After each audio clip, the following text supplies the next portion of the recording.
Boa tarde a todos, bem-vindo ao Centro Cultural Penedo da Saudade. É com um imenso prazer que recebemos mais uma conversa de viajantes para falar sobre questões importantes da nossa história. E eu não vou apresentar, porque só quero agradecer aqui ao Rui Munhoz, que é o meu companheiro destas aventuras das conversas de viajantes e que vai apresentar o nosso ilustre convidado. E a quem eu agradeço muito esta parceria, porque esta foi uma parceria, ou tem sido uma parceria que nos tem dado a oportunidade para conhecermos coisas que não conhecíamos, para podermos viajar por coisas mais reais ou mais etéreas e, portanto, acho que está a valer a pena esta parceria e eu espero que se prolongue pelo menos mais uns tempos. Enquanto cá estivermos, enquanto por cá pois, andarmos, com certeza, por cá continuaremos. Com certeza. Exatamente. Portanto, muito obrigada por terem vindo, obrigada também a quem está lá em casa a ver-nos. Rui, por favor. Obrigado, Cristina. Obrigado a todos vós pela vossa presença. Se não fosse a vossa amizade, o vosso carinho, o terem paciência para nos estar a ouvir durante tantos anos, nada disto acontecia. Obrigado à Cristina, conhecemos, não quero mais dizer em 5 minutos, resolvemos os nossos assuntos num acordo perfeito, tem funcionado muito bem. Nunca somos pragmáticos, nunca ligamos o complicóptero e aos nossos oradores excelentes tem sido sempre assim. Hoje temos uma tarefa também muito difícil, porque não vamos estar aqui a ler o currículo do Sr. Professor João Gouveia Monteiro. Estávamos aqui até à hora de jantar, quiçá teríamos de trazer farnel e não se falava da viagem que aqui vamos fazer. E que boa ocasião, hoje na véspera do 25 de Abril, o dia mais importante da minha vida, foi e será o dia mais importante da minha vida, termos aqui uma conversa excelente, certamente, sobre outro dia fundamental da nossa história, Alves Barrota. Deixo-vos com o Sr. Professor João Gouveia Monteiro, especialista em História das Religiões, em História Militar, e que nos tem aturado a nós, na Biblioteca Geral, nos últimos anos, muitas vezes, principalmente a minha pessoa e o professor Manuel Porto, na primeira fila, a interromper sempre. Um amigo, acima de tudo um amigo, como a Cristina. Muito obrigado, Sr. Professor, muito obrigado. Obrigado a todos vós. Pronto, vamos a isto. Muito boa tarde a todos. Estou a olhar para a plateia e estou com um bocadinho de pena de vocês, porque acho que vos vou desiludir um bocadinho, porque Alves Barrota é uma história feita em cima de um cenário cor-de-rosa e eu vou desmanchar um bocadinho isso, não é? Mas como anunciámos que a sessão seria sobre mito e realidade, eu vou ter que vos mostrar a parte da realidade para vocês partirem para um conhecimento desta aventura um bocadinho diferente, mas vai custar um bocadinho, não é? Primeiro estranha-se, depois entranha-se, espero eu, está bem? Pronto. Então, muito obrigado aqui pelo convite à Dra. Cristina, ao Dr. Rui Munhoz, parabéns por manterem este ritmo, não é? Eu estive cá já uma vez, como se disse ontem na nação, sobre o 25 de Abril, desde a última vez que cá vim, é a primeira vez que cá volto. Ora bem, sabem a data, não sabem? 14 de agosto. 14 de agosto, 1385. Portanto, a viagem é até lá, não é? Portanto, na conversa de viajantes, portanto, vamos viajar. Eu vou-me dispensar de dar grandes enquadramentos políticos para rentabilizar um bocadinho o tempo, porque o que está antes é razoavelmente conhecido, não é? Portanto, morre em Portugal em outubro, 22 de outubro de 1373, o rei Dom Fernando. Não tem filho varão legítimo, tem uma filha casada com o rei de Castela, não é? Como é que se chamava? Beatriz. Tinha sido casada uns meses antes, não é? Ali em abril, maio, num tratado que ficou para a história como o Tratado de Salvaterra de Marcos. Depois de falhadas as guerras, a aliança inglesa nas chamadas guerras fernandinas contra Castela, a política portuguesa muito manipulada por um nobre de origem galega chamado João Fernandes Andeiro, conhecido como o Conde Andeiro, de repente fez um flic-flac à retaguarda e reorientou a política portuguesa para uma aliança com Castela. E, portanto, houve esse acordo, Salvaterra de Magos, o casamento da Beatriz com o Juan. A Beatriz já tinha sido noiva de muitos outros pretendentes, consoante as oscilações da diplomacia portuguesa. E de facto depois o rei morreu, era uma morte anunciada, ele estava muito doente, não se sabe bem se de tuberculose, se tinha sido envenenado, aqueles envenenamentos lentos como hoje se fazem ainda em certos países do mundo, não é? Que a gente vê aí as acusações de espionagens e tal. E a verdade é que ele morreu praticamente sozinho. A descrição da morte de Dom Fernando na crónica de Fernando Lopes é uma descrição muito impressionante, muito tocante, que ele está profundamente sozinho, com a barba por fazer, e lá é enterrado vestido com o hábito dos franciscanos. Os franciscanos e dominicanos dominavam completamente a corte portuguesa desde o reinado de Dom Fernando, e vai ser assim também no reinado de Dom João I e dos seus sucessores. Essas ordens religiosas mais radicais, de um cristianismo mais despojado, vão se impor enormemente na corte portuguesa nos finais do século XIV e durante todo o século XV. Ora bem, e quando morreu então o Dom Fernando, qual era o cenário que estava previsto? Já que isto era uma morte anunciada, o que é que se tinha previsto no acordo de Salvaterra de Magos? Tinha-se previsto que, não havendo filho varão legítimo, reinaria em Portugal um filho que viesse a resultar do casamento do Juan I de Castela. Eu vou dizer sempre Juan para o rei de Castela e João para o rei português, para distinguirem bem, está bem? Que quando ele atingisse 14 anos de idade, 14 anos era, hoje discute-se a questão de se poder votar mais cedo, direito de voto para os jovens aos 16 anos, na Idade Média está muito à frente. Um zero a favor da Idade Média. Era aos 14 anos, não é? Portanto, até lá haveria uma regente que era a rainha viúva, Leonor Teles, ok? Pronto. Então, o cenário era esse, a Leonor Teles assumiu a regência. E acontece que nem toda a nobreza portuguesa aceitou isso, não é? Porquê? Porque já no reinado anterior ao Dom Fernando, que é o reinado de... que é o pai de Dom Fernando? Dom Pedro. Pedro é um pai omnipresente aqui, vai ser pai de muitos, não é? Então, tinha havido uma certa imigração de castelhanos e galegos para Portugal, porque em Castela havia uma guerra civil fratricida entre dois rivais, dois meios-irmãos rivais, Dom Pedro, também um Dom Pedro, e um seu irmão chamado Henrique, conhecido como Henrique de Trastâmara, conde de Trastâmara. Engalfinharam-se um com o outro até que o Henrique matou o Pedro em 1369, mas enquanto isso não aconteceu, houve uma guerra civil muito poderosa. E atenção que em Castela havia grandes casas senhoriais, não é como em Portugal, que não temos praticamente casas senhoriais até ao final da primeira dinastia. As primeiras grandes casas senhoriais que aparecem em Portugal aparecem na sequência da conquista de Ceuta, quando Dom João I, eufórico com a conquista, cria dois ducados, o ducado de Viseu, que atribui ao infante Dom Henrique, e o ducado de Coimbra, que atribui ao infante Dom Pedro. Dom Duarte não era mais velho, mas não recebeu nada porque ia ser rei. Mas nós não temos essa tradição, nem grandes títulos de nobreza, temos meia dúzia de títulos de nobreza, até um bocado obscuros, mas em Castela não. 2 ou 3 senhores aliavam-se e davam uma tareia no rei. Portanto, quando havia uma guerra civil, era a sério e produzia a extinção de linhagens inteiras.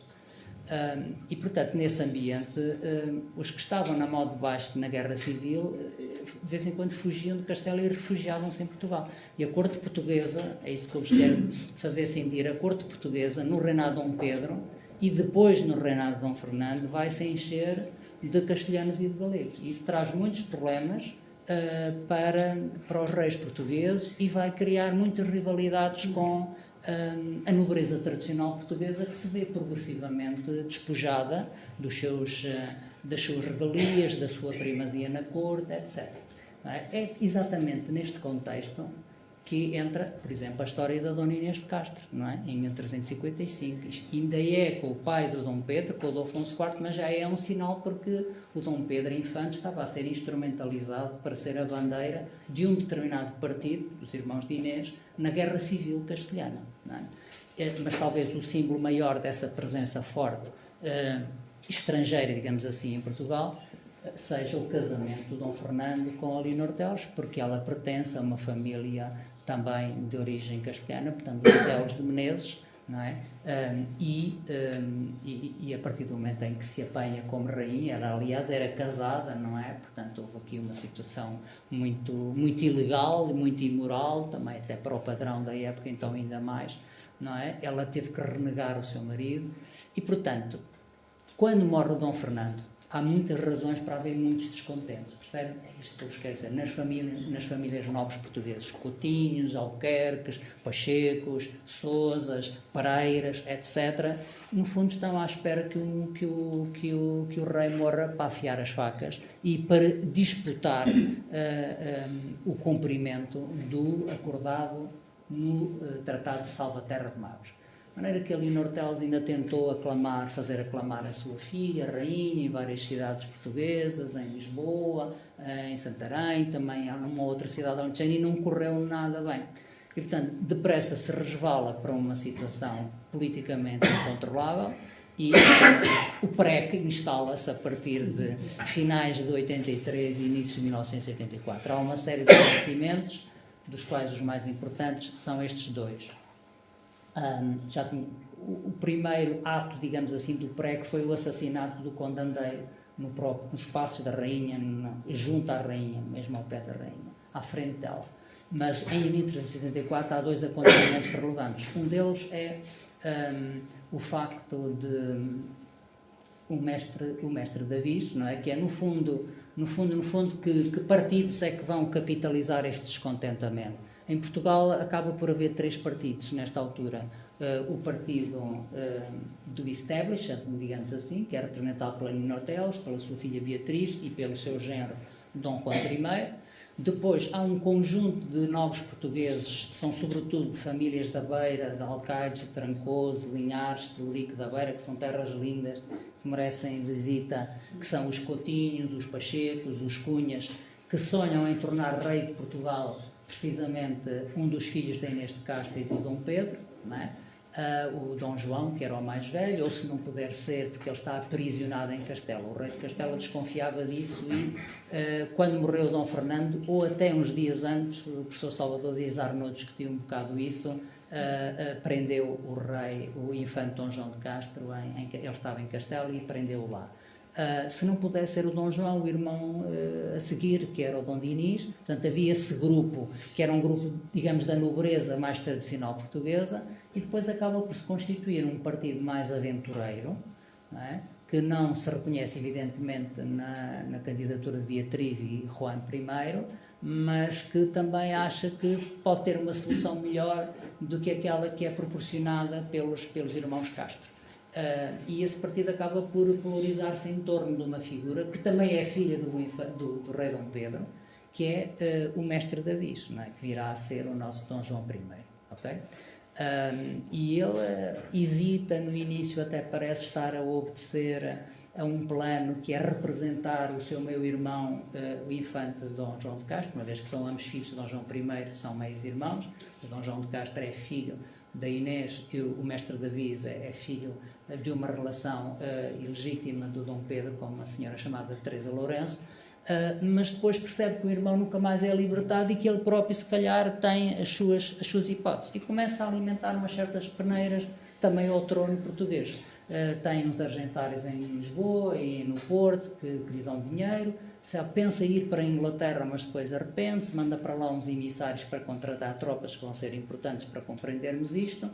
Bom, e assim arranca a Revolução e se abre em 1384 um cenário que tem dois acontecimentos principais. A Batalha dos Atoleiros, em 6 de abril de 1384, que é a primeira grande vitória militar do Partido Mestre e que é a primeira grande batalha campal do Nuno Álvares de Pereira, que é uma vitória improvável, digamos assim, de um jovem que o mestre Davis, que tinha constituído o seu staff, não é? o seu conselho, onde pontificava o Dr. João de Regras, por exemplo, um jurista formado em Bolonha e muito habilidoso. E os Pereiras eram uma família importante na corte portuguesa, com um histórico grande, e o Nuno Álvares Pereira tinha sido enviado para o Alentejo para pacificar aquela zona e evitar que os castelhanos da região da Extremadura aproveitassem a planície alentejana para atravessar o país, o nosso país, à largura e chegar a Lisboa, onde o rei de Castela estava a montar o poderoso cerco sobre Lisboa. E este é o segundo grande acontecimento. O cerco castelhano a Lisboa, de que já nós todos ouvimos falar e sobre o qual também lemos aquelas páginas lindíssimas do Fernão Lopes, não é? Que conta com um pormenor extraordinário e com muita perspicácia psicológica e grande sensibilidade a resistência portuguesa ao cerco castelhano entre maio e setembro de 1384. Como é que acabou esse cerco? Os castelhanos tomaram Lisboa? Ou não? Peste. Houve a peste que só atacou o acampamento castelhano, que não entrou dentro dos muros de Lisboa, não é? E lá veio esse quarto cavaleiro do Apocalipse, como diz o Miguel Gomes Martins, e que resolveu aquilo que pelas forças das armas parecia estar um bocado empatado, não é? Porque ao fim de uns meses, nem o pai mora nem a gente almoça, os castelhanos não iam embora, mas os portugueses também não podiam ser dali. E eram muitos, porque quando havia um cerco, os castelos inchavam, não é? Lisboa teria uma população de cerca de 30 ou 35 mil pessoas em finais do século XIV, mas nos meses do cerco deve ter tido lá 60 ou 65 mil pessoas dentro, não é? Porque as pessoas da redondeza refugiavam-se dentro do castelo, tinham esse direito, desde que preenchessem uma condição, que era colaborar nas obras de construção, de reparação, de manutenção do castelo em tempo de paz. Pronto, o cerco falhou e o rei de Castela teve que se ir embora. Ele tinha vindo em pessoa, com um exército com 20 e tal mil homens, mas prometeu, não uma vingança chinesa, mas uma vingança castelhana para o ano seguinte. Mas para o ano seguinte porquê? Não podia ser logo em outubro, novembro. A guerra na Idade Média é uma atividade sazonal, é uma atividade que é um part-time, digamos, pronto, que acontece na primavera e no início do verão, até mais ou menos fins de setembro, outubro. Só se fizerem uma lista das grandes batalhas travadas na Idade Média em todo o Ocidente Europeu, são 80 e tal % ocorrem entre abril e outubro. Okay? Portanto, o rei tinha que voltar para Castelo. Porquê? Era preciso as estradas transitáveis, não há exércitos permanentes, não há serviços de intendência, de logística. Aquela tropa é uma tropa meia fandanga, que é arrancada da lavoura, dos mistérios. Só os nobres têm alguma instrução militar e os contingentes das ordens militares, que também, no fundo, têm essa componente nobiliárquica também. O resto não é? Portanto, não há casernas, não há uniformes, não há treino militar regular, a não ser aquele que resulta da repetição da participação nas campanhas. Já sei umas coisas, já estive em 3 guerras antes, mas as pessoas são arrancadas aos seus trabalhos agrícolas, artesanais, para fazerem aquelas campanhas militares. E não gostam, e tentam fugir, desertam, não é? E os povos queixam-se nas cortes disso, e o rei diz, mas ele foi convocado. E nas cortes os procuradores conselheiros respondem ao rei, pois não podem ir cantando de onde os outros vêm chorando. Não é? Portanto, aparece esse argumento nas cortes de Coimbra. Quem tem vontade de ir para um sítio de onde os que estão a regressar vêm a chorar, não podem ir a assobiar para lá. Não é?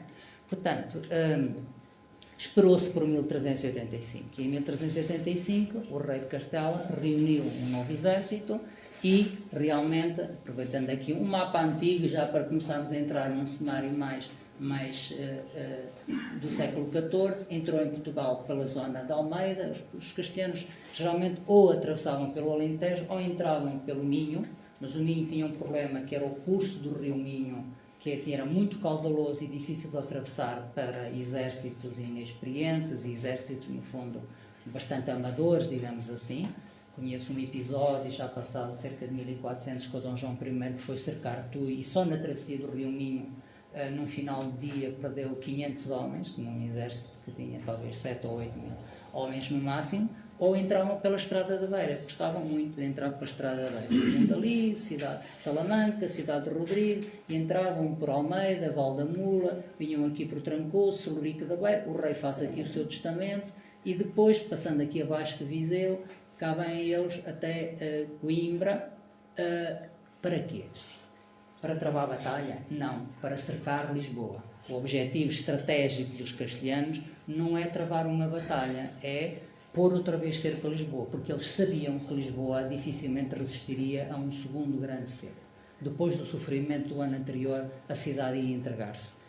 E alguém, ou se não cedesse pela força das armas, alguém ia traí-la, porque o sofrimento era indescritível, e por isso eu citei também as páginas do Fernão Lopes sobre esse assunto. Mas é que encostam-se aqui mais para o lado do mar, dá uma certa proteção mais do flanco direito, e lá vão eles, muito contentes, aqui Coimbra, Sor, até acamparem aqui em Leiria no final do dia 12 de agosto de 1385. Do ponto de vista político, entre o início do ano de 1385 e o início da invasão castelhana, em julho de 1385, tinha-se dado um acontecimento muito importante que ocorreu também em Coimbra. O que é que aconteceu em Coimbra entre janeiro e junho de 1385, que foi decisivo para dar força, para dar carisma, para dar autoridade ao partido do Mestre David? As Cortes de Coimbra.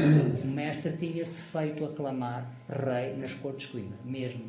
As cortes foram bastante habilidosamente convocadas, não havia rei, não é? Quem é que convocava as cortes? Foi o próprio mestre que convidou as cortes, mas para a minha casa eu convido mais ou menos quem quiser, não é? Portanto, nas Cortes de Coimbra, que se realizaram provavelmente onde está hoje a Sala dos Capelos, embora num piso com uma cota um pouco mais baixa, esse foi o lugar das nossas cortes, não é?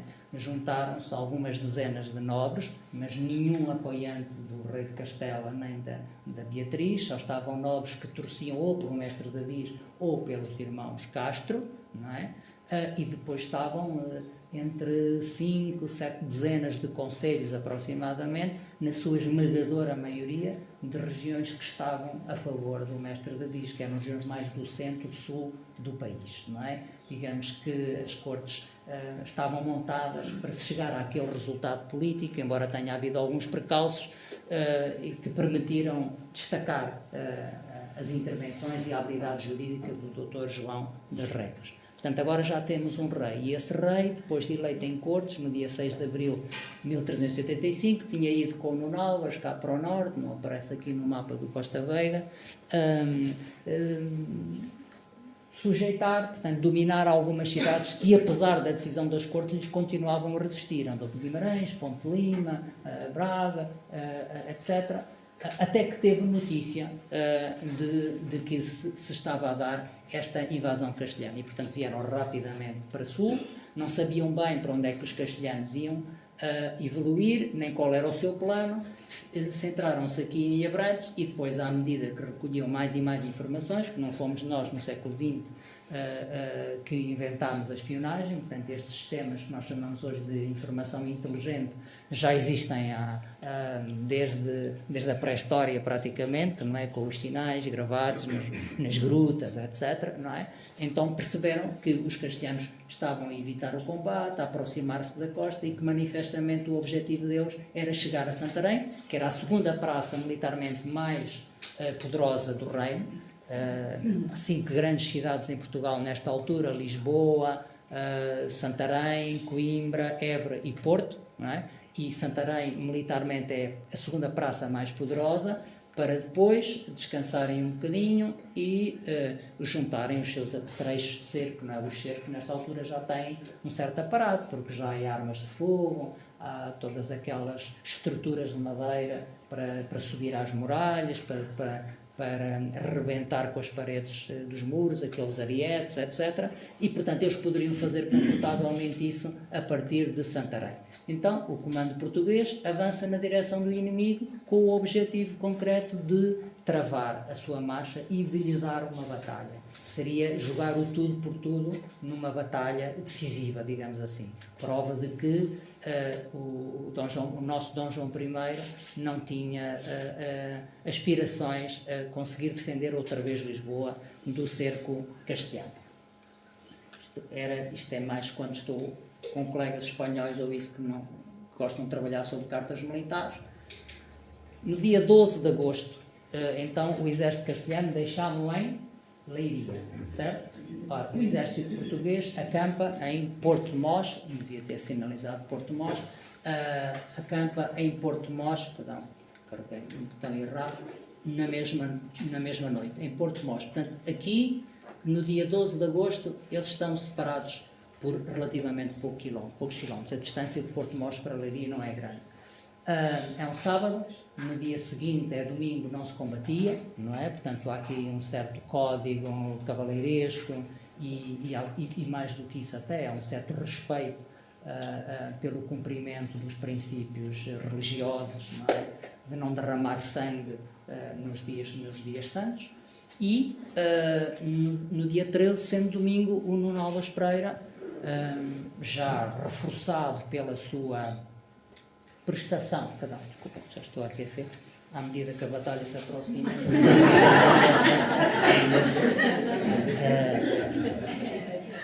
Ele vai reconhecer o terreno entre Porto de Mós e Leiria e vai escolher um sítio para dar batalha, mas não vai sozinho. Vai com cerca de 100 auxiliares, que são na sua maioria ingleses, gascões, gente que tem a experiência concreta de uma grande guerra que graçava na Europa desde 1337 e que vocês sabem dizer qual é. A Guerra dos 100 Anos. Pensem que houve guerra todos os anos, ao longo desses 100 anos. Foram muito mais os anos sem guerra do que os anos com guerra, mas de facto ela começa em 1337 e só termina em 1453, 116 anos depois. É uma guerra onde se discute a manutenção pelos ingleses de uma série de possessões territoriais que tinham em França, desde a famosa Batalha de Hastings em 1066, em que o Duque da Normandia tinha conquistado a Inglaterra. Bom, e então ele lá vai, o Nuno Alves, com os seus auxiliares, que tinham sido contratados em Inglaterra, com os tais emissários que o mestre Davies, em 84, tinha mandado para a Inglaterra, com dinheiro dos mercadores portugueses que negociavam em Inglaterra, que hipotecaram os seus barcos e os deram como penhor para conseguir mobilizar mercenários, porque os ingleses faziam a guerra muito com base em mercenários. E a maior parte desses mercenários tinha muita experiência da guerra nos cenários continentais, na França, porque a Guerra dos 100 Anos não foi em Inglaterra, não houve nada em Inglaterra. Portanto, houve sobretudo em França e eram muitíssimo eficazes porque tinham uma arma temível que se chama o arco longo, também conhecido como longbow, que é um arco bastante maior do que o normal, é um arco com cerca de 1,80 m de comprimento, fabricado em madeira de teixo, que era retesado até a orelha e que era disparado em vôlei, contra os inimigos por grupos de 20, 30, 40, 50 arqueiros ao pé uns dos outros. Ninguém dispara uma setita sozinho e isolado. Portanto, enquanto que os besteiros, sabem que é uma besta, não é?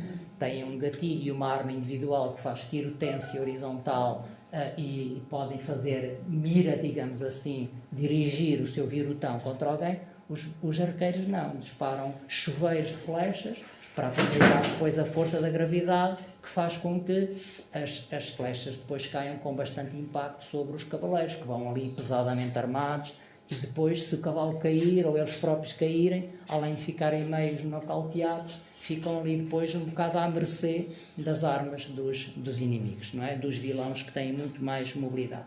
Bom, e então escolhem um terreno. Cá está.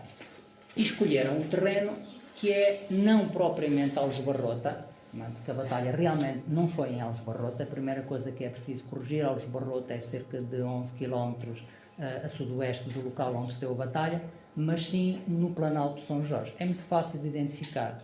Nós, circulando no IC2, no sentido Porto-Lisboa, portanto de norte para sul, passamos mesmo em frente ao Mosteiro da Batalha, não é? Infelizmente, passamos mesmo em frente ao Mosteiro da Batalha, que isto já era um problema de poluição brutal para a conservação do mosteiro. E a seguir àquela curva agradável em que passamos junto ao Mosteiro da Batalha, subimos um bocadinho, aí cerca de 2 km, e lá acima apanhamos outra vez uma retinha, que é o Planalto de São Jorge.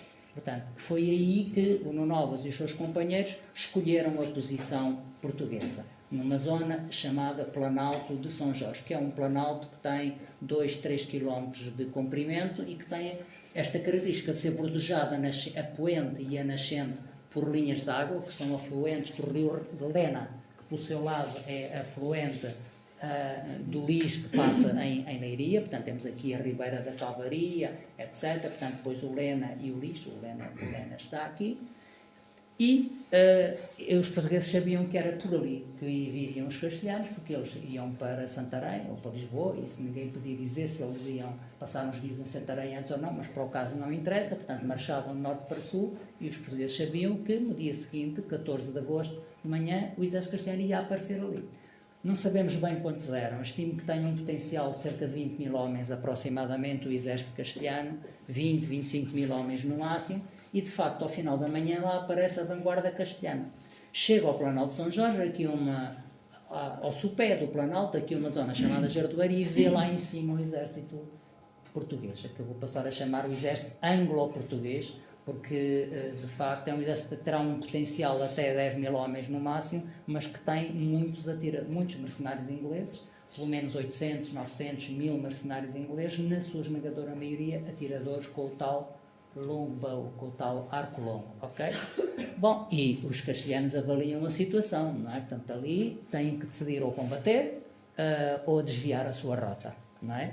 E como tem um barranco com cerca de 400 metros de inclinação, com cerca de 12, 13% de inclinação, portanto uma coisa mais inclinada do que a Avenida Sá da Bandeira, por exemplo, ou a Avenida Elise de Moura, com o sol de frente, não é? Estamos a falar de 14 de agosto e, portanto, eles estão a marchar de norte para sul, não é?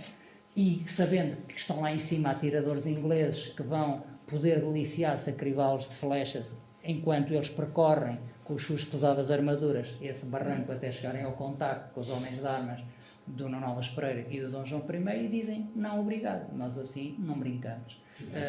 Primeiro, não vimos para combater. Segundo, se tivermos que combater, não vai ser nestas condições. E, portanto, iniciam uma marcha torneante. Isto está, uma marcha torneante pelo lado poente, que era mais doce, pelo lado do mar, portanto, e fazem isto que está aqui marcado com estas setas até reencontrarem a estrada por onde tinham querido passar aqui nesta zona da esplanada de Chão da Feira. Ok? E isto acontece entre mais ou menos o meio-dia e as 6 da tarde.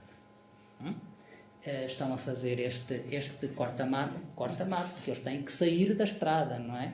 Eles têm que sair da estrada, é mesmo um corta-mato. De tal maneira que têm que parar, a certa altura talvez tenham estes topónimos, Casal do Relvas, Calvaria, bastante conhecido, fazem aqui um alto, zona do Grande Alto Castelhano, para reagrupar um bocado as tropas, não é? Porque uma coluna de marchas, eu quando saio com os meus alunos para uma visita de estudo, saem na caminhoneta todos direitinhos e vão todos muito bem formados, como os meninos no jardim de escola. Mas 10 minutos depois olho para eles e aquilo já deslaçou tudo, não é? E, portanto, nestes exércitos também é assim. E as colunas são, notem, muito extensas. Isto é importante para compreender uma coisa que vem à frente. Porquê? Porque eles circulam, neste caso nem circulavam em estrada, não é? Mas mesmo que aqui fosse estrada, eles circulam em estradas romanas, que é as que temos, não é? Que são estradas que têm 3 metros de largura, mais ou menos, não têm uma frente muito larga, têm que deixar caminhos de circulação das estafetas e, portanto, têm 2 homens de frente, aproximadamente, não podem pôr mais de frente. Portanto, se quiserem meter um exército com 20 mil homens, com uma frente de 2, não é? Calculando 1 metro de profundidade de uma fila para as outras, vocês pensem o tempo que vai entre o momento em que a fila da frente chega ao seu destino, que é a esplanada de Chão da Feira, e o momento em que o último de todos, o carro vassoura, não é, vai lá chegar, não é? Está muitos quilómetros atrás. Isto vai ser muito importante.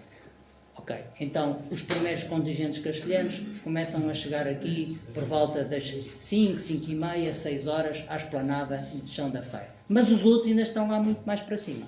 Costumo dizer aos meus alunos, olha, se você morasse aqui no Casal do Relvas, se levantasse de manhã, abrisse as janelas, espreguiçava-se, começava a tomar o pequeno almoço e via começar a passar o exército castelhano. Mas à hora do almoço eles ainda lá estavam.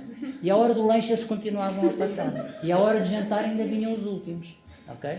Os últimos que nunca chegarão ao campo de batalha. Que nunca chegarão ao campo de batalha.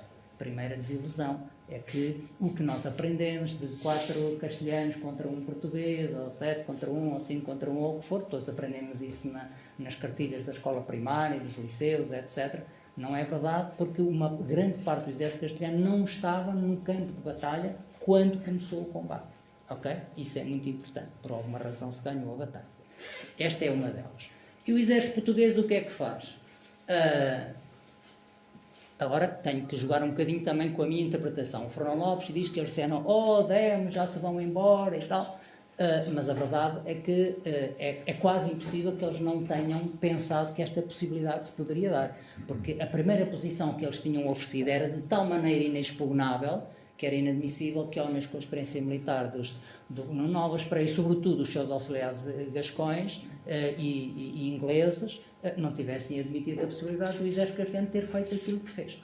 A verdade é que deram meia volta, não é? Portanto, a vanguarda passou pela retaguarda, não é? Inverteram as posições, as alas, não sabemos se cruzaram ou não havia necessidade de cruzarem para fazer esta manobra, mas claro que a retaguarda e a vanguarda sim, e deslocaram-se 2 km para sul no campo de batalha até ficarem aqui, na chamada segunda posição portuguesa, que é onde se vai de facto dar o combate. Okay? Portanto, não houve combate na primeira posição portuguesa. E chegaram aqui cedo, porque fazer isto em linha reta e por uma estrada romana é uma coisa. A fazer um corta-mato, como os castelhanos eram a fazer, é uma coisa muito diferente. O que significa que a posição castelhana aqui no Esplanado de Chão da Feira só se define a partir do final da tarde, 5h30, 6 da tarde, enquanto que a posição portuguesa está perfeitamente definida ali 2h30, 3 da tarde. Ok?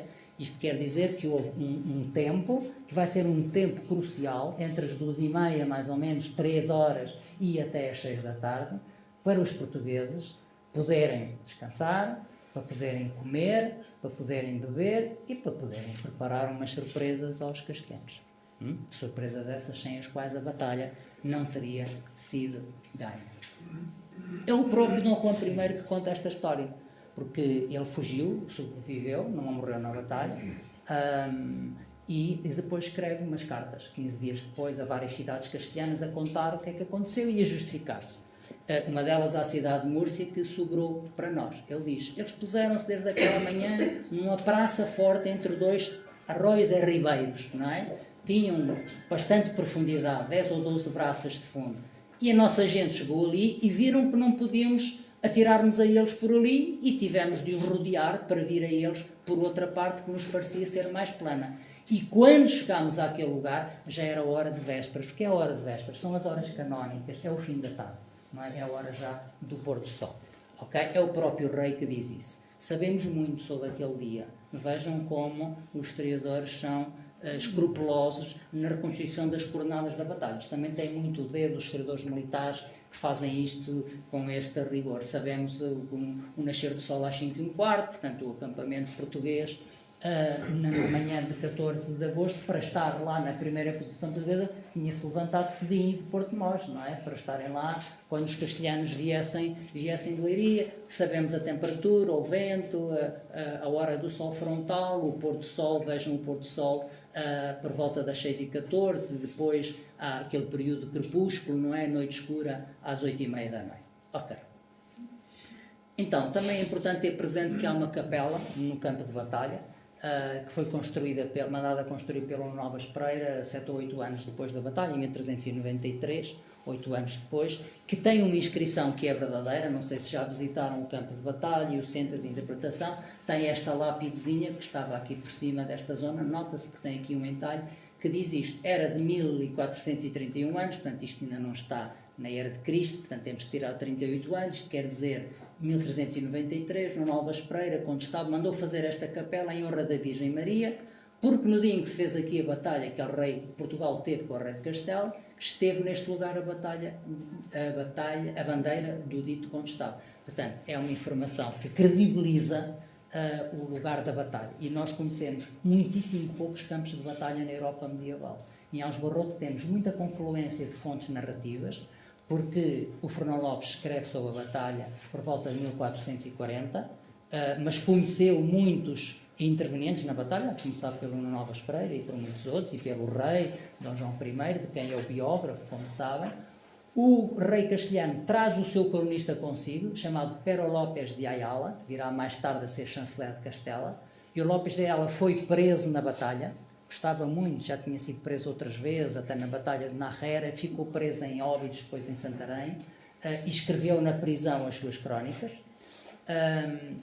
Portanto, é uma fonte muito credível que é de uma testemunha ocular, ok? De uma testemunha ocular. E há um cronista francês também, chamado Froissart, que nunca veio a Portugal, sabia só vagamente onde é que ficava, é muito mau na geografia e nos topónimos, torcido aos nomes todos, até é giro tentar perceber a que é que aquilo soa, para tentarmos identificar as personagens, é mesmo assim de ler aquilo em voz alta, mas que é muito importante para a constituição tática do combate. Chama-se Froissart e foi ele que batizou a batalha, porque numa das suas narrativas há uma Ilminura que tem uma legenda que diz aqui foi a batalha entre os dois reis num lugar chamado Juberrot, aparece assim no francês, a Juberrot, e daí o Aljubarrota, enfim, era o local mais próximo, digamos, talvez o local mais conhecido, mais famoso, aquele que lhe falaram e que ele reteve mais, porque o Froissart escreveu as suas crónicas em registro de entrevista.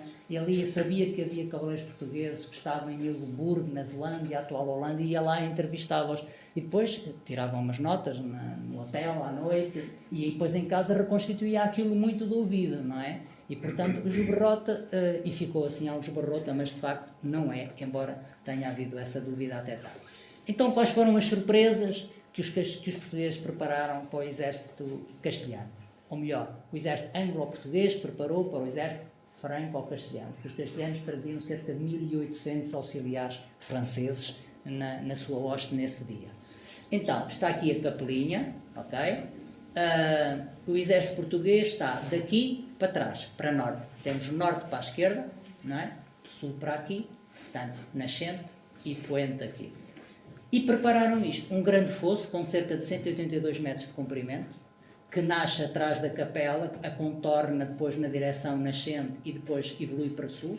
Depois há aqui um pequeno caminho romano antigo e há uma zona grande onde eles escavaram covas de lobo e alguns outros fossos que foram descobertos numa escavação entre 1958 e 1960 por um arqueólogo chamado Afonso do Passo.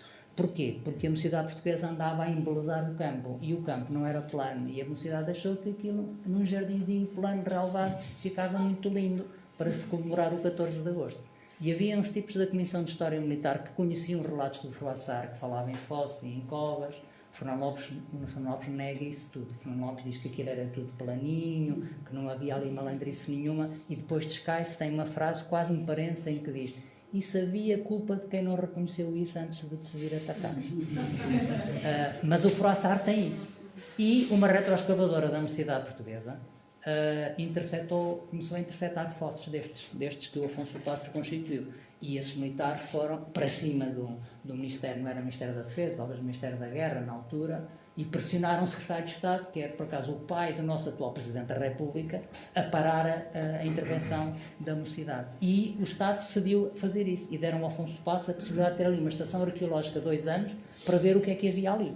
E realmente, entre 58 e 60, o Afonso do Passo descobriu o fosso, mais 800 e tal covas de lobo. Aqui que estamos a ver é o fosso, que era só escavar à direita, era relativamente rápido, estão aqui as medidas, para o caso não importa muito, e covas de lobo. São 40 filas com 60 a 80 covas, vejam assim, com intervalozinhos pequeninos entre elas, não é? Com profundidades variáveis, porque isto é tudo escavado à pressa, não é? Mesmo os fossos, se vocês virem bem, não ligam bem uns aos outros, não é? Portanto, nota-se aqui, por exemplo, já me enganei outra vez, aqui, por exemplo, que a união não é perfeita. Portanto, este dispositivo foi todo escavado naquelas horas que mediaram entre a fixação dos portugueses na segunda posição e a chegada do exército castelhano a Chão da Feira. Estão-me a fazer entender? Estão a acompanhar bem? Pronto, ora bem, o problema era saber se isto tinha sido possível ser feito naquele tempo. E, na verdade, quando eu cheguei a este assunto, o que havia eram cálculos da Direção da Arma de Engenharia, feitos com base nos nichos atiradores da Guerra Colonial, cálculos de gabinete, que previam que fossem precisos para... Os abatizes são empilhamentos de troncos de árvores afiados nas pontas, que é relativamente fácil de fazer. Portanto, é empilhar troncos grossos ou ramos grossos para proteger os arqueiros, não é? Agora, calculavam que fosse preciso 500 homens para os abatizes e para abrir os fossos, porque o fosso era escavado de direito e não era preciso levar a terra para longe, não se queria disfarçar, até se punha a terra nos bordos, que até aumentava o obstáculo. Agora, para as covas, a Direção da Arma de Engenharia, em 79, calculou que fossem precisos 1.400 homens em 2 horas para fazer 830 destas covinhas. E isso considerava-se que era eliminatório da possibilidade deste dispositivo, que está lá, não é? Ainda lá está hoje, este e muito mais, poder ter sido feito com o objetivo da batalha. E então era preciso, quem achava isto tinha que explicar o que é que era aquilo, não é? Porque realmente ninguém pode negar que aquilo está lá. Houve uma explicação que poderiam ser silos islâmicos, silos muçulmanos de armazenamento de cereais, mas eu levei lá a minha colega Helena Catarina e não havia um caquinho de cerâmica em nenhum daquelas covas. É impossível um povoado islâmico em centenas e centenas de covas e não haver um cacozinho de cerâmica islâmica. Outra hipótese era que podia ser para a extração de argila, mas a argila extrai-se em extensão e não se extrai assim, como vocês viram nestas imagens, buraquinho a buraquinho, não é? Como se estivéssemos ali a fazer um jogo, não é? E houve um geólogo, o Dr. António Tavares, que mostrou isso muito bem. Então resolvemos fazer um teste de arqueologia experimental, que foi ir para o próprio terreno, não é? Um dia em março, com 2 trabalhadores da Câmara de Porto Moro, que não tinham nenhuma batalha a seguir, portanto estavam relativamente tranquilos, com uma pá, o que é que eles tinham mais? Não, tinham uma pá e uma enxada cada um, abrirem as covas iguais às maiores que o Afonso do Paço tinha aberto. O terreno, por acaso, tinha chovido antes, estava pesado, era mais difícil de escavar, aquilo deu 20 e tal minutos, nós calculámos já para margem de segurança de 30 minutos, este trabalho foi acompanhado pelo professor Jorge Alarcão, na altura era até o nosso presidente de Consciência Científica da Faculdade de Letras, e foi todo cronometrado, e o resultado foi este. Não eram precisos 1.400 homens em 2 horas para 830 covas, bastava 350 para em 3 horas fazerem 1.000 covas. Isto foi em 1995, o que tornava o impossível impossível, percebem? E, portanto, descartadas as hipóteses do silo muçulmano e da argila, era evidente que aquilo tinha relação com a batalha. Era extraordinária coincidência, não é? Haver o concurso de informação das fontes, a construção da ermida com aquela lápide e aquele sistema de entrincheiramento defensivo, que ainda por cima vai ao encontro do que os ingleses faziam na guerra que praticavam em França e que já tinham praticado em Inglaterra, embora as covas tivessem um formato troncocónico e tinham um requinte de malvadez que era porem no fundo uma estaca aguçada, isto era tudo depois disfarçado com ramagens por cima, ninguém notava, não é? Nem o Frão Lopes notou, em 1440, não é? E qual é a função disto? Os abatizes empilharem troncos ao lado dos arqueiros, porque os arqueiros é assim, os arqueiros tinham um alcance de 150 a 180 metros, não é? Mas eles atiravam contra cavaleiros e, portanto, não valia a pena atirarem antes dos cavaleiros estarem, no mínimo, a 200 metros de distância, porque não chegava lá, não é? Se eles estavam mais longe. Mas se eles já estão a 200 metros ou menos e vêm a cavalo, a galope, quanto tempo é que eles demoram a chegar acima de mim? São 15 a 20 segundos. Não é? E, portanto, se eles tivessem proteção, por exemplo, em Azincourt fez-se estacas aguçadas nas pontas, porque eles punham à frente deles, e depois metiam-se atrás e disparavam mais confortavelmente, e também se faziam estas soluções dos abatizes, que no fundo é a mesma coisa. Portanto, isso é, de facto, relativamente fácil de fazer. Agora, os outros obstáculos têm todos que ser disfarçados com ramais. Qual era o objetivo desses obstáculos, das covas e dos fossos disfarçados com ramais?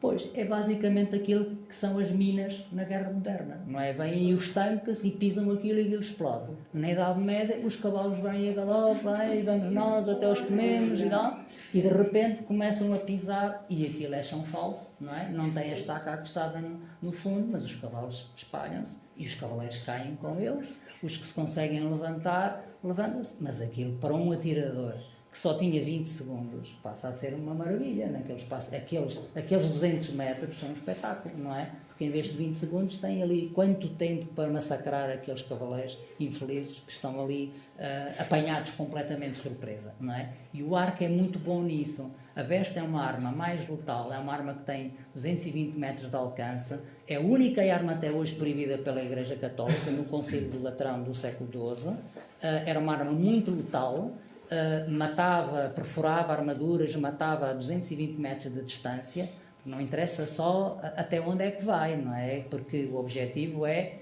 chegar com impacto, não é? para matar ou pelo menos para derrubar, não é só para fazer umas cócegas e já está, não é?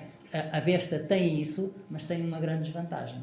Tem uma cadência de tiro muito fraca. Um besteiro só dispara no máximo 2 virotes. Virotes são flechas curtas, por minuto, não é? Ao passo que o arco atiram-se 10 e 12 no espaço de um minuto. Os historiadores ingleses gostam muito da arqueologia experimental, como sabem, dizem que um arqueiro tem que se adestrar desde criança, que aquele arco é rijo, é difícil de tender, e com luvas próprias, que atirava a 6ª flecha enquanto as 5 primeiras ainda iam no ar, não é? Ora, isso faz uma grande diferença. Se só há 20 segundos, ou 30, ou 40 que seja, ter uma arma que atira 2 vezes por minuto, ou ter uma arma que atira 10 ou 12 por minuto, multiplicada por grupos de 40, de 50 ou de 60 homens, isso é muito importante. Portanto, isto funciona como as minas, não é? E, portanto, nós decidimos, uma vez que o cenário era este, não é? Fazer entusiasmados com o resultado do teste de arqueologia experimental, fazer alguma coisa mais, que foi o quê? Tentar completar o trabalho do Afonso do Paço, porque o Afonso do Paço escavou o que pôde em 2 anos. Enfim, ele controlava as escavações ao fim de semana, tinha lá operários, ele tinha escavações noutros lados, mas teve 2 anos para isto. Foi sobretudo a parte leste e sul, não é? Digamos, a região sudeste do campo de batalha. E depois queria escavar esta parte e não deixaram. E os últimos artigos do Afonso do Paço são lancinantes, porque ele percebe que o Estado está a projetar a Estrada Nacional número 1, a estrada que passa em cima do campo de batalha, em frente ao Mosteiro de Alcobaça. Não é esta estrada, esta é uma estradazita antiga, é uma estrada que passa aqui mais abaixo. E o Afonso do Paço diz, depois de nós encontrarmos isto tudo, vocês vão construir o leito de uma estrada na parte que ainda não foi escavada e que vai ficar e vai inviabilizar para sempre qualquer trabalho de arqueologia, não é? Porque é o leito da estrada e depois o casario de um lado, do outro, e depois as vendas dos barros e tudo isso, não é?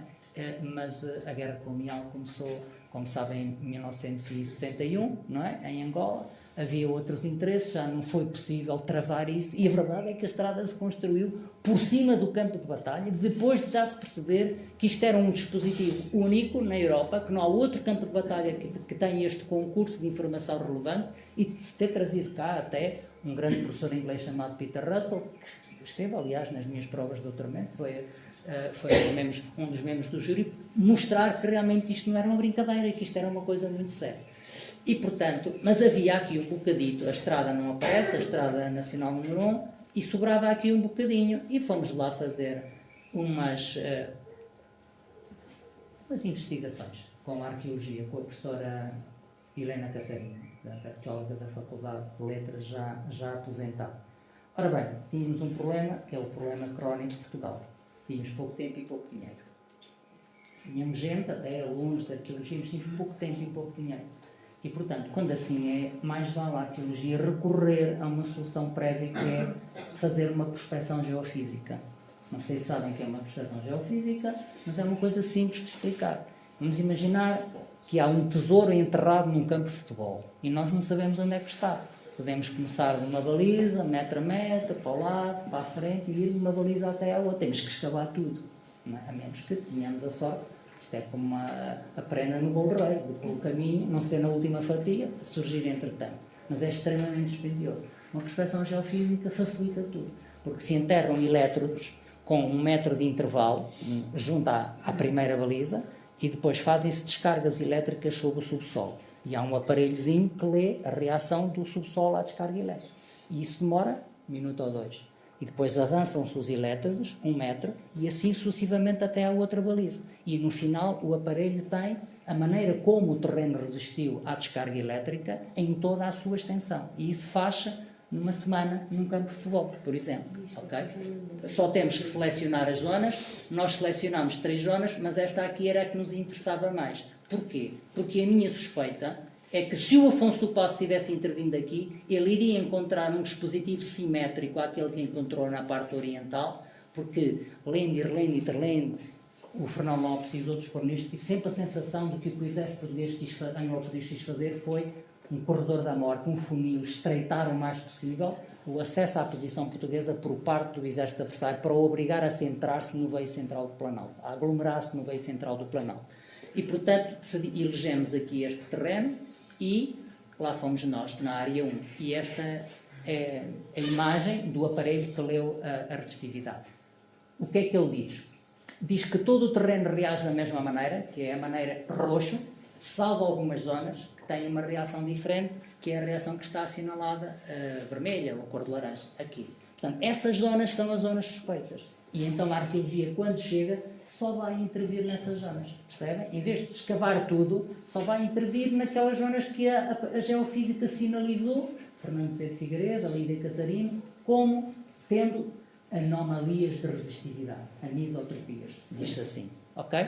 E lá fomos nós muito contentes de ver o que é que provocava essas anomalias de resistividade. Bem, a arqueóloga fez 3 quadrados de 4x4, não foi? E primeiro era um esqueleto de uma ovelhinha que tinha sido enterrada ali, no outro caso era uns alicerces de uma casa do século XIX, e quando já estávamos quase sem dinheiro e sem tempo, não é? No último quadrado, a Helena Catarino apanha, portanto a zona é esta, 9 covas de lobo e o tramo do novo fosse, que eu vos vou mostrar aqui. O tramo do fosse, que já foi em 99, o seu desenho, o seu corte, e as 9 covas de lobo. Não são muito fundas, são menos fundas que as do Afonso do Paço.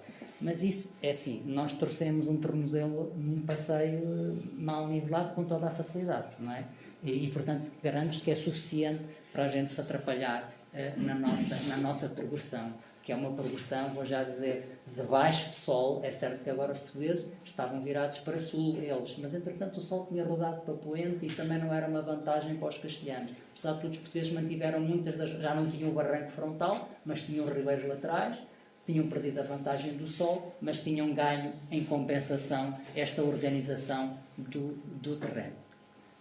Pronto, isto depois para o debate vou falar de outros fossos que apareceram noutras zonas. Portanto, estamos prontos para a batalha, ok? Mas precisamos que o exército castelhano aceite combater, não é? Isto é como no Tâmio, tem de ser 2, não é? Eles estão lá, mas já que recuperaram a estrada, porque é que não vão embora para Lisboa? Fazem esta pergunta sem ter noção. Se eles já evitaram o combate, então ali às 6 da tarde, lógico que era esperarem que chegassem os da última fila, o carro vassoura, não é? Irem-se embora, eventualmente pernoitar ali, numa posição fortificada, e depois seguirem para Lisboa, porque o objetivo deles não era dar batalha. Mas não foi isso que o exército castelhano fez. O rei castelhano estava muito doente. Ele tinha uma doença que se chama na Idade Média sezões, que é uma coisa do género do paludismo moderno, que tem aqueles febres cíclicas. E ele diz nas suas cartas às cidades castelhanas que era transportado liteira há 15 dias. Talvez por isso tenha feito aquele testamento em Celurico da Beira, não é? E que não podia entender grande coisa do campo de batalha. Pode também estar a descartar-se um pouco das suas responsabilidades, mas era frequente isso acontecer com o Juan I. Ele, aliás, vem a morrer relativamente novo, embora morra da queda de um cavalo, e não propriamente isto. O que parece ter acontecido é que os castelhanos se convenceram que ia ser fácil. Que tinham obrigado já os portugueses a abdicar da posição que eles queriam, não é? A movimentar-se, a deslocar-se para uma posição de refluxo, onde já não havia o barranco, onde já não tinham os castelhanos com o sol de frente, e que, portanto, com a superioridade numérica e de equipamento que os castelhanos tinham, podiam resolver aquilo ali. E havia outra razão para explicar que eles não deixassem de combater. É que eu há bocadinho disse uma coisa que não é inteiramente verdade. Disse que eles podiam continuar a andar calmamente para o sul, não é? Para Santarém ou para Lisboa. Ora, nenhum exército em movimento avança calmamente com o exército inimigo na sua retaguarda. Isso não existe, não é? Portanto, um exército que está sempre sujeito a ser atacado por trás a qualquer momento por um exército que está ali disposto a vencer ou a morrer. E, portanto, feitas as contas, com o rei com pouca capacidade de arbitrar, com mau reconhecimento desta posição defensiva, eles não fizeram. O Ayala diz que foram ao acampamento português, como faziam muitas vezes para espiar, a pretexto de tentar negociar e trocar galhardetes, e que o Ronaldo os mandou embora rapidamente, senão a tiros com flechas. E, portanto, o próprio cronista castelhano foi um dos emissários. Voltou para trás e disse ao rei: atenção, que a coisa vai ser complicada. Vamos passar aqui o texto, isto é depois para a segunda parte, se quiserem.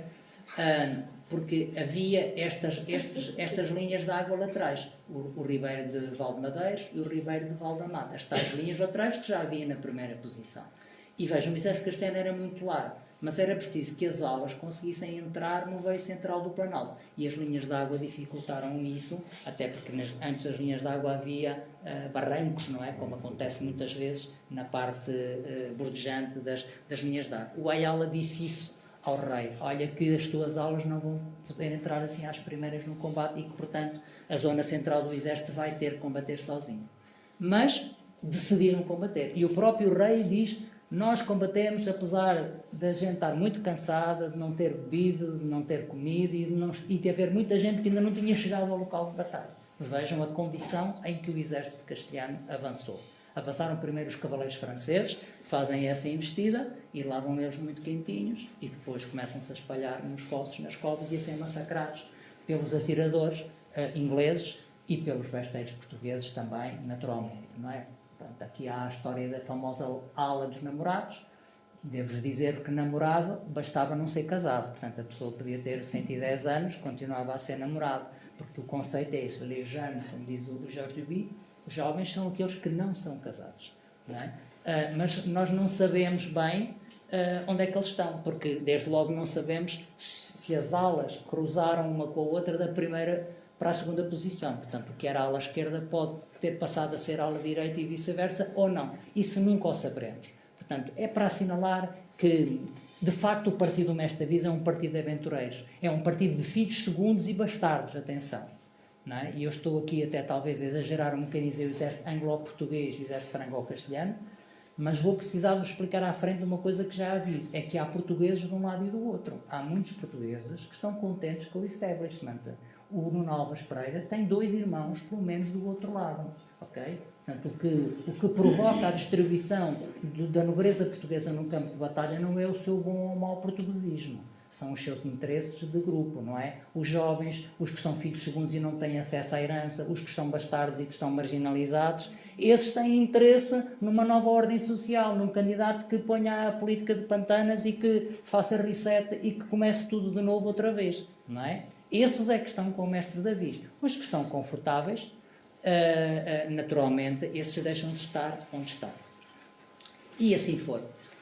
Os franceses avançaram, e só para vos dar assim um bocadinho do sabor do francês medieval, que não é fácil de ler, e sabem que era por isso que o Froissart era muito pouco conhecido em Portugal. Se eu der isto aos meus alunos hoje, assim, de primeiro ano, na faculdade, eu tenho que fugir, porque eles atiram. Isto não é assim muito fácil. Então, primeiro é um cavaleiro a dizer ao rei de Portugal: olha, se tu queres manter a coroa, tens que fazer uma coisa que é dar batalha aos castelhanos, de outra maneira não te safas. Mais tarde ou mais cedo vais ter que o fazer. Okay? E depois descreve a posição. Vejam o Gastão de Melo Matos, o capitão o Costa Veiga, o Augusto Botelho da Costa Veiga, o Belisário Pimenta, os homens que andavam a ver as retroescavadoras da mocidade conheciam isto e alguns deles conseguiam ler isto, não é? Até porque o francês, naquelas gerações antigas, não é como o inglês hoje, não era uma língua que nós aprendíamos relativamente cedo. Então, o Froissart conta que eles se colocaram a mota é uma pequena elevação, cercada por grandes árvores, não é? E com sebes, não é? E arbustos, mandaram abater as árvores, abattre les arbres et coucher de travers, e colocá-las assim de lado, não é? Com as tais pontas aguçadas, são os abatizes de que ele fala. E abriram um caminho que de entrada não era muito largo e colocaram lá de um lado e do outro arqueiros e besteiros. Portanto, é o Froissart claramente a dizer que o campo foi todo fortificado e que a ideia foi fazer um acesso estreito à posição portuguesa e colocar nos lados as alas dos atiradores com arco. Pronto, e depois descreve o combate, dizendo que os franceses não se podiam movimentar bem e tal. Então, a posição tática portuguesa, desculpa, eu vou refluir aqui atrás, depois de lermos isto, para a primeira fase da batalha, que o Fernão Lopes não descreve. O Fernão Lopes só fala na segunda posição, verdadeiramente, e só descreve a segunda fase da batalha. Os portugueses usaram aquilo que os ingleses usavam na guerra nesta altura, que é, basicamente, só 2 linhas. A retaguarda, atrás, com o rei, não é? Para ser, enfim, mais prudente, e uns 200 metros à frente uma vanguarda, suficientemente distante para não se implicarem uma à outra ao mesmo tempo, mas não tão longe uma da outra que a retaguarda não pudesse avistar a vanguarda. E então a vanguarda portuguesa juntou as suas alas, coisa que os ingleses também faziam. Vanguarda e retaguarda, e depois aqui os atiradores um bocadinho avançados. Para quê? Para poderem começar a atirar mais cedo. Não é? Porque eles tinham necessidade de atirar cedo, como eu há bocadinho vos disse, não é? Para que os seus projéteis fossem eficazes. Os cavaleiros franceses avançaram e começam-se a espalhar nos fossos e são ou mortos ou aprisionados. E vão lá para trás, para a retaguarda. E foram muito contentes, porque estava muito calor, já não precisavam de combater mais, e o habitual na guerra medieval era poderem pagar resgates e, portanto, salvar a sua vida e mais uns euros, menos uns euros, para a maior parte deles não lhes faziam grande diferença, eram cavaleiros da corte do Carlos VI de França e, portanto, tinham os seus rendimentos, tinham o seu pé de meia e nem sequer gostavam de ser resgatados por valores baixos. Porquê? Porque o resgate é o valor da pessoa, é o preço da pessoa. Há uma história famosa com um condestável francês chamado Bertrand du Guesclin, que foi preso na Batalha de Marrera, e depois negociaram um resgate, e era um resgate altíssimo, e ele disse, não, por esse valor não sai, porque eu valho muito mais do que isso. Okay? Façam o favor de me avaliar devidamente, para eu sair aqui impante, não é? E lá se cotizaram o rei de França, grandes príncipes da França, porque o homem saísse e corresse o rumor, não é? Notícia, não é? Não havia jornais, nem televisão, muito menos telemóveis, que aquele homem tinha sido resgatado por aquele valor. Portanto, os cavaleiros franceses foram lá para trás, contentes com isso, que era provavelmente aquilo que aconteceria, pronto. Também não estavam mortos, já tinha acabado a aventura, perdiam a batalha, mas sairiam com vida e isso era o mais importante. Enganaram-se. Enganaram-se porque em Aljubarrota acontece uma coisa que é rara na guerra medieval. Também aconteceu, por exemplo, na Batalha de Azincourt, é que entre uma fase e outra, portanto, os castelhanos estavam cá atrás aí com o seu rei a ver a investida dos seus aliados. Aparentemente a relação entre castelhanos e franceses não era grande coisa. E o rei doente também não ajudava a moderar isso bem, não é? O rei funciona aqui um pouco como o Presidente da República a moderar os partidos, não é? Mas estava de liteira a suar de febre, coitadito, não é? Os castelhanos lá estão a ver os franceses e, portanto, há aqui um break, não é? Entre uma fase e outra. E o Dom João I tomou uma decisão terrível, que foi muito abafada na historiografia portuguesa, que é mandar executar os cavaleiros franceses que estavam presos lá atrás. Ele teve medo que no decurso da batalha, eventualmente, por exemplo, se as alas castelhanas conseguissem, e uma delas conseguiu atravessar aqui os ribeiros, que aparecessem por trás, que libertassem os cavaleiros franceses, não é? E que eles, portanto, fossem reciclados para uma segunda fase da batalha, e mandou liquidá-los. Isso gerou até um certo protesto, especialmente dos ingleses e daqueles que os tinham aprisionado, porque esses homens perdiam o valor do resgate, não é? Mas foi realmente o que aconteceu. Portanto, é um assunto recalcado. O Germano Saraiva, naqueles primeiros artigos que ele escreveu, até com bastante lucidez, tem um artigo chamado Aljubarrota às gavetas do silêncio, em que fala exatamente disto. Esta história está claramente documentada, o Froissart mostra isso e conhecia bem os franceses. Então, segunda parte, não é? Portanto, houve aqui este intervalo, não é? E segunda parte, vem o Batalhão Real Castelhano, já que os cavaleiros franceses fracassaram, vamos lá nós mostrar que somos melhores. Realmente as alas não conseguiram penetrar no campo de batalha, esta veio para trás, só aqui a ala direita é que conseguirá muito tarde atacar ainda aqui um núcleo do exército português que não era propriamente um núcleo de combatentes, que é aquilo que está ali como a carreagem castelhana. O que é a carreagem? É o trem de apoio. São os animais, são as carroças que levam as munições, que levam os mantimentos, são os parques de reis, etc. Não é? Porque o exército tem que gerir isso, não é? 10 mil homens estão em campanha, em movimento, é preciso dar um pequeno almoço, o almoço e o jantar, no mínimo, àqueles meninos, não é? E, portanto, tem toda essa bagagem, e isso chama-se a carreagem. Mais tarde chamar-se-á, e hoje ainda se chama o trem de apoio. Isso, de facto, foi atacado no final aqui pela ala comandada pelo mestre de Alcântara. Portanto, a batalha foi só entre o centro castelhano e a posição portuguesa, que ainda estava relativamente fresca, porque os cavaleiros franceses não tinham arranhado muito essa posição. E aqui, isto é a minha sugestão, este esquema é meu, começa a notar-se de facto uma coisa, que o Planalto é até mais estreito nesta zona sul, do que era na primeira posição portuguesa. Não havia barranco, os castelhanos não tinham sol de frente, mas tinham um terreno até mais estreito, cerca de 350 metros de largura, e de facto eu conheço bem aquele terreno, entre linhas de água, não há mais do que isso. E depois, o próprio sistema de entrincheiramento defensivo, com os abatis, as covas e os fossos, obrigava o adversário a, se quisesse chegar ao contacto com a vanguarda comandada pelo Nuno Álvares, entrar por esta pequena abertura de que fala o Froissart e a concentrar-se neste veio central do Planalto. E como percebem que aquilo está tudo minado, têm que desmontar, cortar as lanças, porque um cavaleiro não podia combater com uma lança tão comprida como aquela que...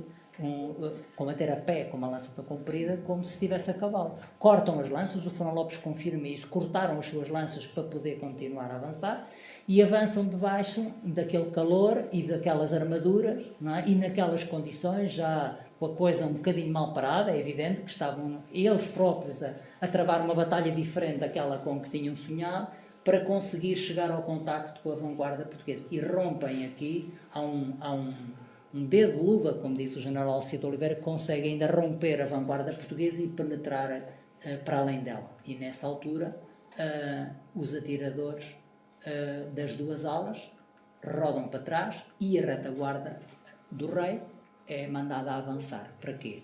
Para fechar os castelhanos numa bolsa, aqueles que conseguiram penetrar, para os conseguir fechar numa bolsa.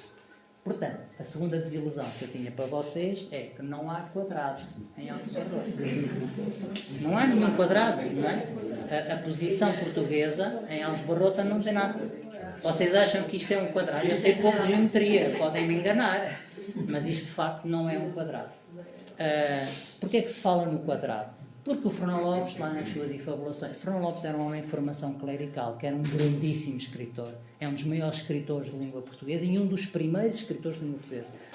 É no fundo, o primeiro historiador português, aquele que escreve a partir da Corte Régia com uma visão nacional do problema. Não é? Ele que terá ido, podemos admitir que tenha ido ao campo de batalha de Alves Barrota, não o suficiente para ver o que nós lá vemos agora, mas diz que entre a retaguarda e a vanguarda que havia uma forrazinha de peões, que é uma coisa que não se vê na guerra nesta altura, que os ingleses não utilizavam, pelo contrário, utilizavam exatamente aquilo que vocês estão a ver aqui. E, portanto, foi essa sugestão, essa frase, esse parágrafo traiçoeiro, não é? Já parágrafos traiçoeiros na nossa história, do Fernão Lopes, que levou à ideia do quadrado. E eu que revejo manuais do ensino básico de vez em quando, tenho sempre que estar a alterar isso e a minimizar um bocadinho isso, ou quando falo em escolas, que é difícil, depois os meus ficam a olhar para os professores, não é? Quadrado, venderam-me um quadrado, está no livro e afinal não há quadrado, que chatice, não é? Perdeu-se o quadrado, mas de facto não há. Nesta segunda fase, digamos que é o único momento em que nos podemos aproximar de uma estrutura desse género, mas mesmo assim não é um quadrado, não é mais uma bolsa, será uma coisa até mais oval ou circular. Embora eu, sinceramente, eu prefiro ignorar essa geometria, porque uma batalha é uma coisa dinâmica e musculada que não se compadece com o esquematismo de nenhuma representação geométrica, não é? Portanto, é certo que houve um núcleo que conseguiu penetrar e que esse núcleo depois ficou fechado com o avanço da retaguarda portuguesa e com a manobra de rotação das alas para trás. Isso é absolutamente claro. E ficou espremido. E a grande parte das baixas castelhanas na batalha acontecem nesta fase do combate. Okay? Nesta altura, o rei vê a coisa mal parada, ou alguém vê por ele que a coisa está mal parada e atiram o homem para cima de um cavalo e vai com uma pequena escolta ali já. Entretanto, a noite caiu, não é? Porque isto eram 6 da tarde, mais ou menos, o pôr do sol era às 6h20, depois o crepúsculo, não sei o quê. A batalha foi relativamente rápida. Os cronistas dizem meia hora assaz pequena.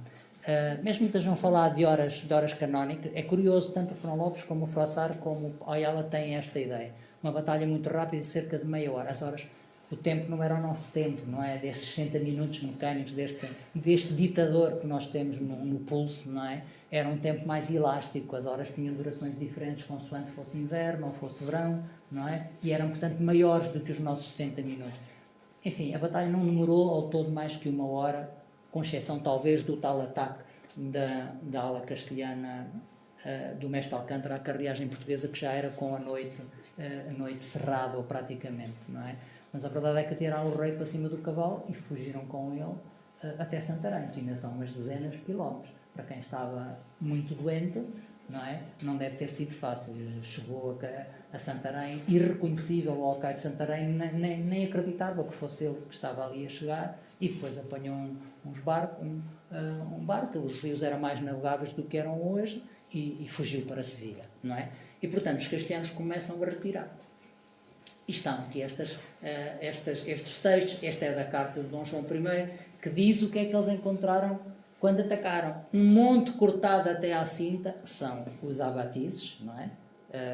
Que eu há bocadinho falava. Uma cava tão alta como o homem até à garganta, exagera um bocadinho, são os fossos, não é? Os fossos esfaçados com ramais, até à garganta também era difícil, os fossos não podiam ter aquela profundidade.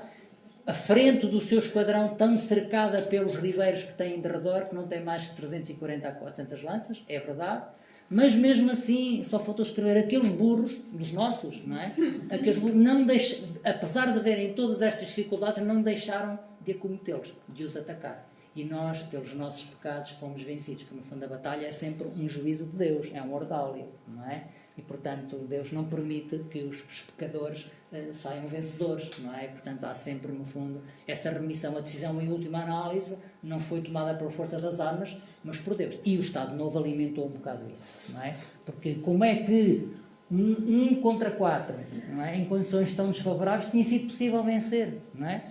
Foi um bocadinho esta heroicização do 14 de agosto, que foi feita durante todo o Estado Novo. E então a nossa gente, vendo-a desbaratada e rota, fugimos para Santarém e dali por mar, num barco para Lisboa, para a nossa frota. Pronto. O Ayala diz que as 2 alas de Castela não pelejavam porque não puderam passar os vales, são os vales das linhas d'água.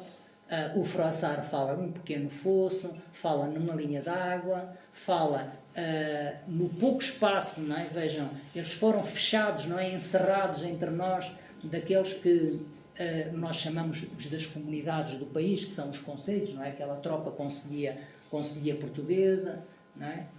Volta a falar em fossos, fala em linhas d'água, só nos podíamos aproximar deles através de uma passagem, é o tal funil, não é? É o tal corredor da morte de que eu tenho falado. E depois, olha, quando vimos que não tínhamos hipótese, pegámos nos cavalos, os que pudemos, e fomos embora. Os portugueses perseguiram-nos, foram à nossa caça. E depois fala das mortes e diz que a mortandade foi, de facto, terrível.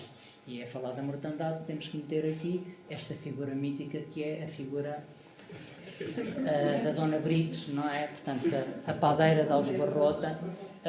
Eu preferia as perguntas ao fim, pode ser? Que é, naturalmente, que é uma figura que vem entrar aqui numa parte da história, que é uma parte também interessante. É que, se a noite caiu, o que é que aconteceu aos castelhanos? O rei já tinha ido embora, a batalha real tinha caído, queriam salvar a vida. Os que ainda não tinham chegado ao campo de batalha estavam bem, faziam meia volta e voltavam para Castela pelo mesmo caminho, e foi o que fizeram. Até sabemos nomes de novos castelhanos que os juntaram e que os guiaram, digamos assim, para a procedência.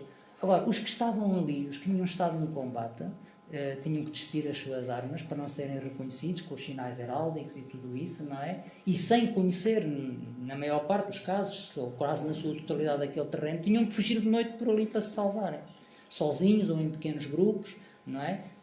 E isto dá uma espécie de noite das facas longas, não é? Para usar aquela expressão que aconteceu na Alemanha nazi, uma espécie de noite das facas longas de 14 para 15 de agosto, onde morre mais gente do que propriamente na batalha.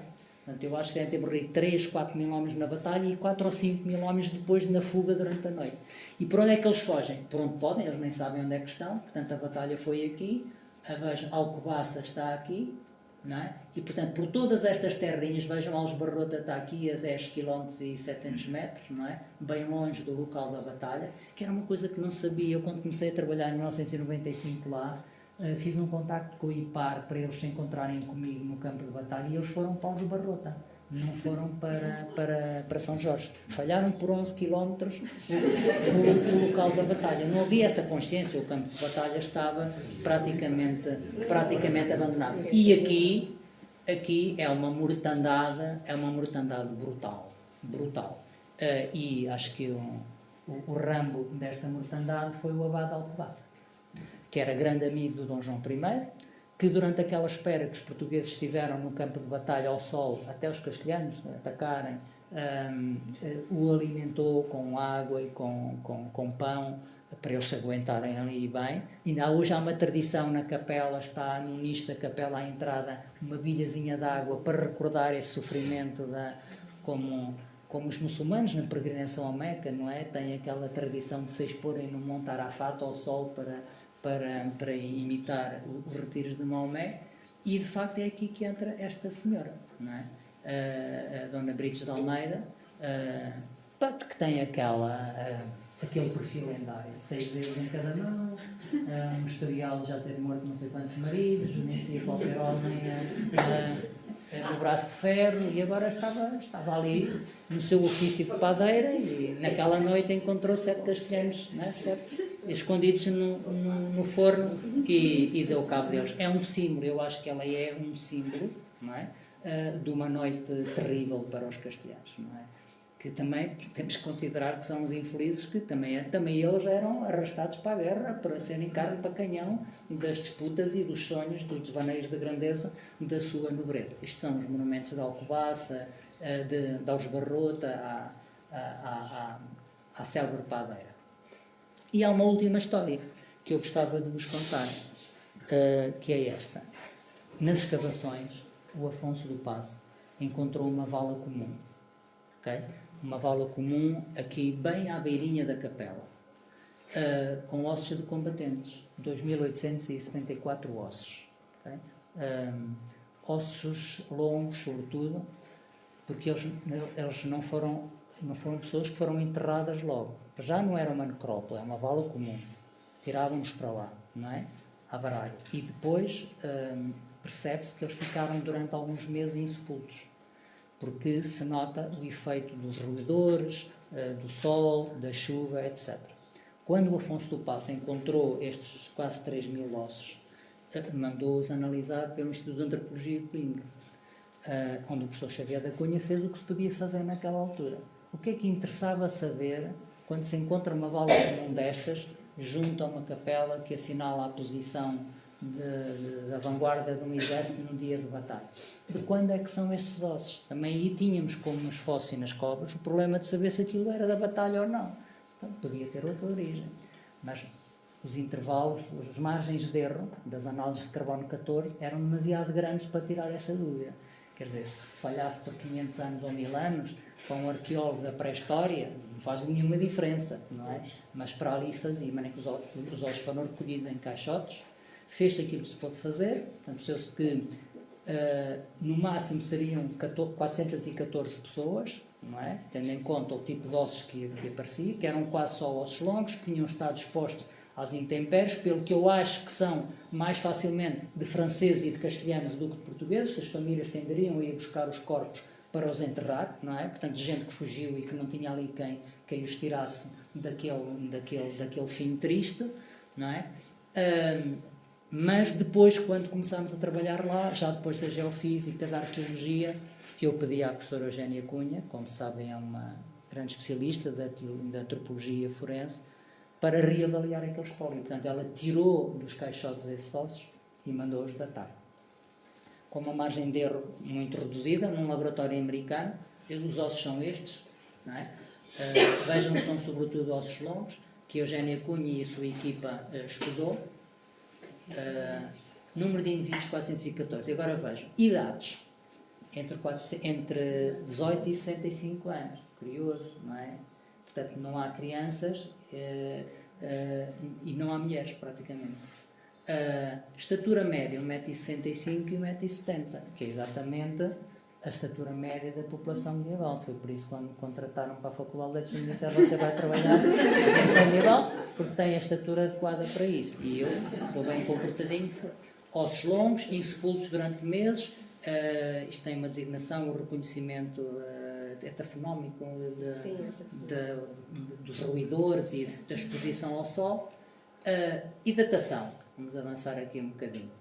Depois mandámos para lá uma tíbia esquerda, acho que foi uma tíbia esquerda, uma tíbia de certeza, acho que foi uma tíbia esquerda. Foi Laura, pronto, se a Laura diz, vocês acreditam, para o laboratório em Miami. E olha, se nos estivéssemos subornado para dar um resultado, tínhamos dito isto, porque isto dá exatamente este intervalo entre 1300, daí talvez não vejam, mas aqui é 1300 e 1400 e trocou passo, e 10.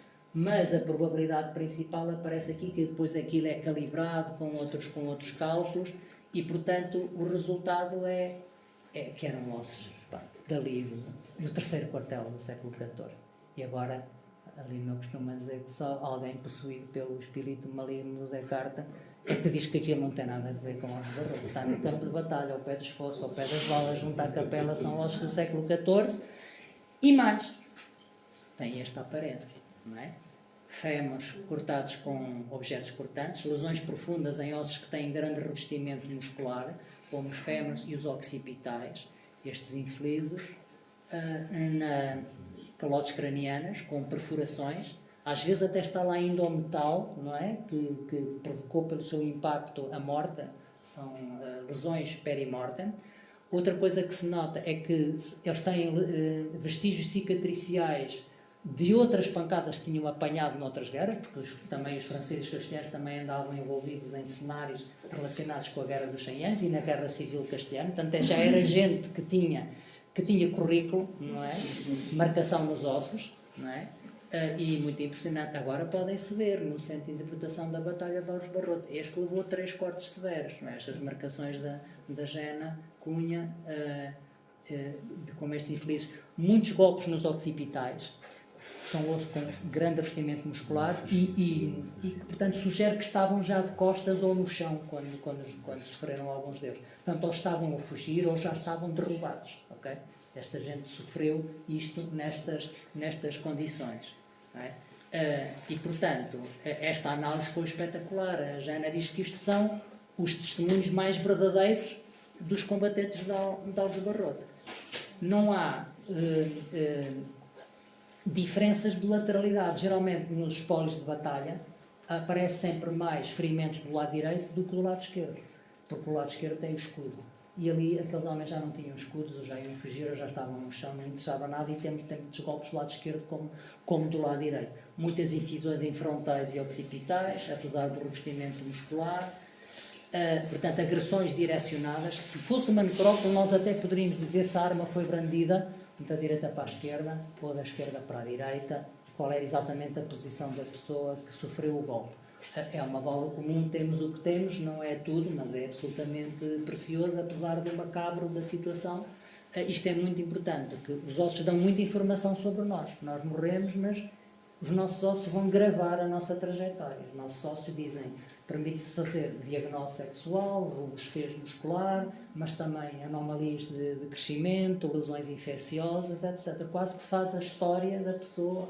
A Gena, quando analisou o espólio de Santa Clara, não é? De Santa Clara à Velha, viu a brutalidade de cáries que tinham aquelas freirinhas que faziam os doces conventuais e que exportavam e comiam, não é? Que era absolutamente anormal para o padrão da África.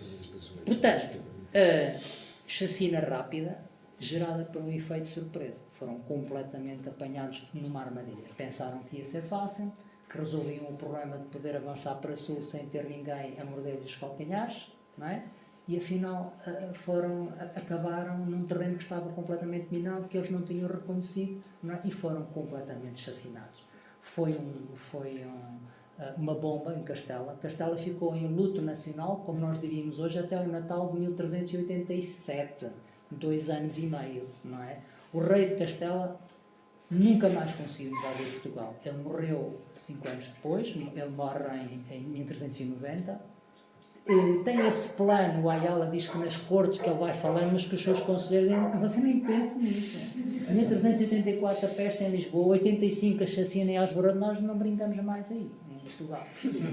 E a verdade é que isto é giro porque, no fundo, nós olhamos hoje para o mapa da Península Ibérica e temos esta anomalia deste retângulo, não é? Sim. À beira-mar plantado, quando Castela absorveu todos os outros reinos, Aragão, Navarra, Granada, Leão, etc. Não é?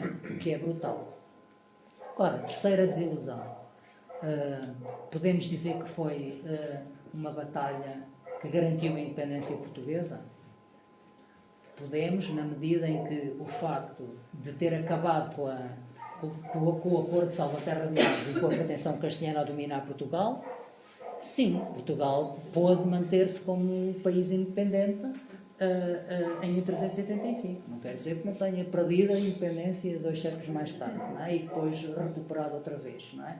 Mas aqui sim. Agora, o que não podemos dizer é que aquelas pessoas que andaram ali a combateram para salvaguardar a independência de Portugal, porque esta noção de nação, de independência portuguesa, essa consciência nacional é um valor que está apenas a começar a ser desenhado muito lentamente a partir da corte régia, dos círculos eruditos mais próximos, nos finais do século XIV e início do século XV. Fernão Lopes ainda já fala em Casa de Portugal, mas não faz mais do que isso. A bandeira portuguesa tem, até aos finais do século, até aos finais do século XV, até ao Dom João II, tem a cruz verde, um símbolo bastante cerimonial, a cruz verde da Ordem da Viz na nossa bandeira, já vamos ver isso também, não é?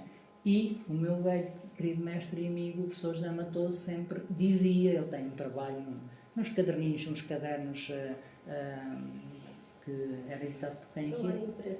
Era da imprensa nacional, uns livrinhos de bolso muito fininhos, tem um sobre identidade nacional e diz isto. Uma coisa é a definição do território, não é? Outra coisa é a consciência de se pertencer a uma noção com uma história comum, com uma língua comum, com uma cultura comum. Isso é uma coisa que demora muito tempo a acontecer, que demora séculos a enraizar-se. Ele até gosta de contar uma história passada com o infante Dom Luís, portanto já nos finais do século XIX, conhece essa história, não é? Em que ele anda num iate lá na zona do Porto, anda lá a navegar numas águas e passa por um barquito de pescadores e pergunta-lhes: "Ei, vocês aí, sois portugueses?" E eles respondem: "Não, senhora, nós somos da Póvoa do Varzim." E isto é séculos depois, 3 séculos e meio depois do Camões escrever os Lusíadas, não é? Portanto, uma coisa é o que se passa nesses círculos mais esclarecidos. Ora bem, portanto, digamos que, como há portugueses de um lado e do outro, como eu já vos expliquei, os irmãos do Nuno Álvaro morrem ambos na batalha, e há muitos outros casos, um irmão da Rainha Leonor Teles, também, João Afonso Teles. Portanto, há portugueses de um lado e do outro. Nós percebemos, sobretudo quando o professor Matoso, em 85, porque era o aniversário da batalha, eram uns 500 anos, é como nós agora com o Camões, ou como foi com Ceuta, em 2015, são efemérides que aproveitam, como é agora, o 25 de Abril, aproveitamos as efemérides para lembrar a história. Matou-se com aquele arzinho que não faz mal a uma mosca, chegou um colóquio e disse: "Opá, isto está português de um lado e do outro", e de um lado os que são os primogénitos, e do outro lado são os bastardos e os filhos segundos. Portanto, tomem lá atenção a isto. Esta gente está aqui, no fundo, a procurar melhorar a sua condição social, as suas expectativas de vida. E, de facto, o Fernão Lopes tem um capítulo no final da crónica de João I, que fala da 7ª idade do mundo, não é? Em que gente de baixa condição se alcandurou a posições de grande relevo, na corte, etc. Era uma nobreza um bocado obscura, nem sequer era aquela nobreza portuguesa tradicional dos Pachecos e dos Coutinhos e dos Cunhas, que apoiavam o infante. Era gente um bocadinho mais obscura. O próprio Nuno Álvares Pereira é um filho muito segundo do pai dele, o Álvaro Gonçalves Pereira, período do hospital, teve 30 e tal filhos, não é? E o Nuno Álvares era para aí o 12º ou assim, não é? Portanto, e que expectativas tinham ele de ter protagonismo social e acumular isso com enriquecimento, digamos assim? Eram poucas, mas se a ordem social se virasse de pantanas e se de repente o núcleo duro do mestre Davis fossem os futuros governantes, portanto o mestre Davis depois distribuiu os cargos por eles, não é? O Nuno Álvares foi feito condestável e depois mordomo mor do reino, que era a principal dignidade palatina, e todos os outros foram recompensados, não é? O Nuno Álvares chegou a ser, era seguramente o homem mais rico do reino, não é? Até talvez mais rico do que o próprio rei. Pronto, já agora Aí está. Vejam como a nossa bandeira nacional é feinha, não acham?